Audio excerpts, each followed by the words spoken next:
This is Atheist at Large, bringing you another video, the Cosmological Argument, a debunking. The Cosmological Argument. That which begins to exist has a cause. I call this a fallacious premise, and it begs a question.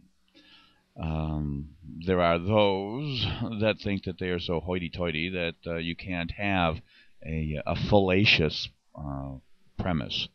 But if your premise is based on fallacies and fallacious thinking, then I submit that the premise is fallacious.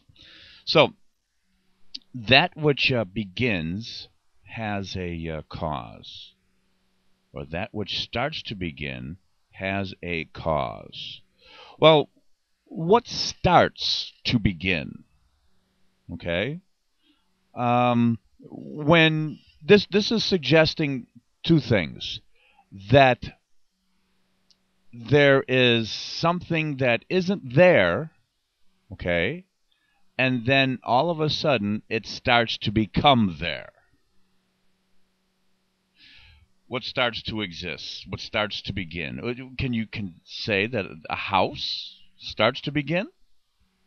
It's not there, one day, and all of a sudden the foundation is dug out and poured, and then the floors are being put in, then the walls and additional floors and walls and a roof, etc.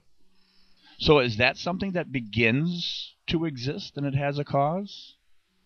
But how is the universe relevant to this? With the laws of thermodynamics, energy cannot be created nor destroyed.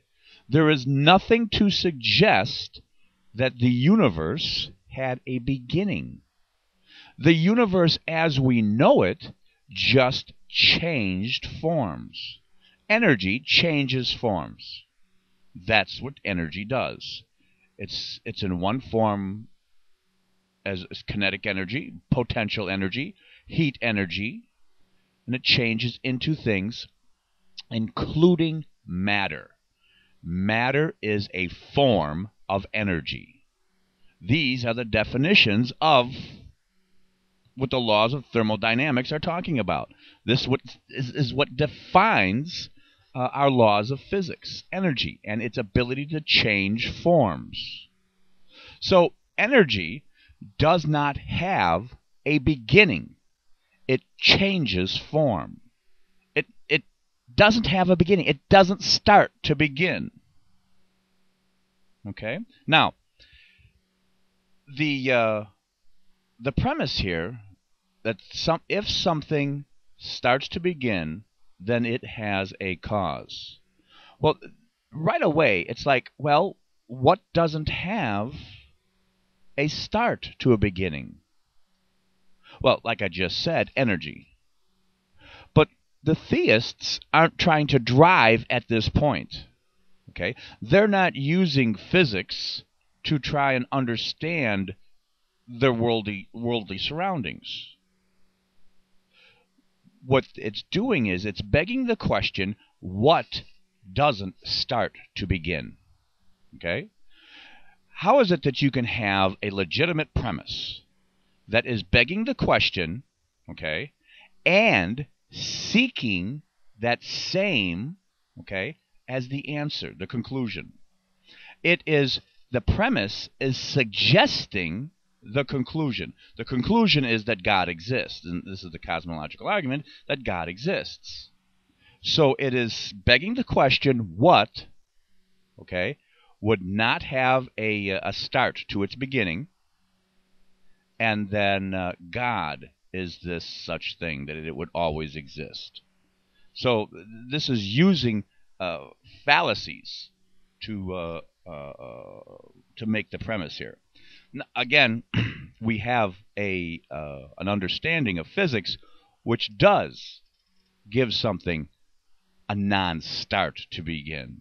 Okay, a non-beginning, energy. It cannot be created nor destroyed. It only changes forms.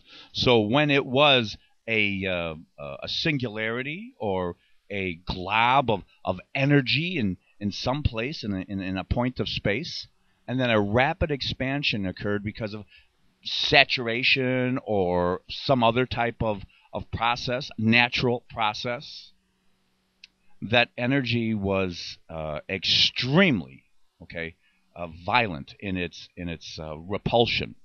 Just like you have two magnets, and you put the same poles of the magnets together, and if you let go, they shoot apart. Same thing. Let's go on to the second part of this premise of the cosmological argument. Okay, premise 2 is the universe began to exist. Well, the universe always existed. The universe is made up of energy. It's just in different forms. It's either as we see it now, or it was in a singularity. But the universe always existed. So these arguments are quite ridiculous for the cosmological argument.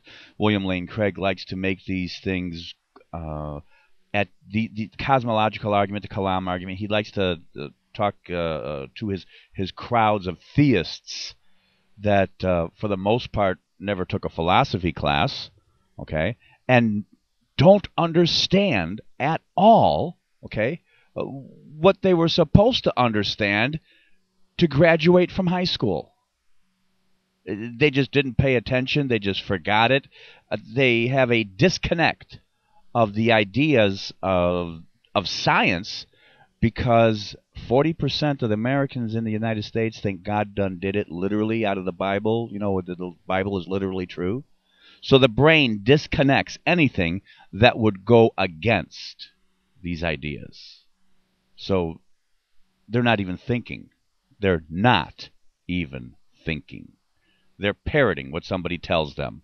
They're parroting what they want to believe, their emotional appeal to their God existing, and them going off into la-la land forever and ever and living with God.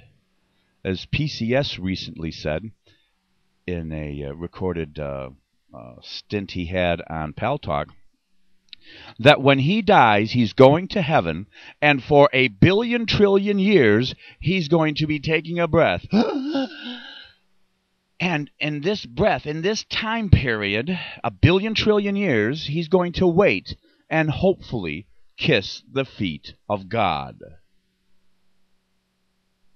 Does anybody else see his life as a waste of time, proselytizing, just so he can wait 1 billion trillion years to kiss somebody's feet? Hell, you can go in the phone book and find a dominatrix you want to kiss somebody's feet. I mean, you might pay $400 for an hour of kissing some chick's toes, but you don't need to wait till you die and then wait 1 billion trillion years to kiss somebody's feet. Now, the third part of this is that the universe had a beginning. This is what the premise is trying to get to. And that since it had a beginning, that it started to begin, that it had a cause. Well, I've just shown that the universe didn't have a beginning, that the universe always was. The universe is a form of energy, and energy always existed. It just exists in different states, in different forms, and it just changes from one form to the other. So this whole premise of the cosmological argument is thoroughly debunked with what we know to be true, and that is the laws of thermodynamics. So for those that are theists, please study the laws of thermodynamics. Take a high school physics course, and you should be able to debunk William Lane Craig's cosmological argument with ease. Thank you, everybody, for listening. This is Atheist at Large, signing off. Have fun out there, boys and girls. Take care.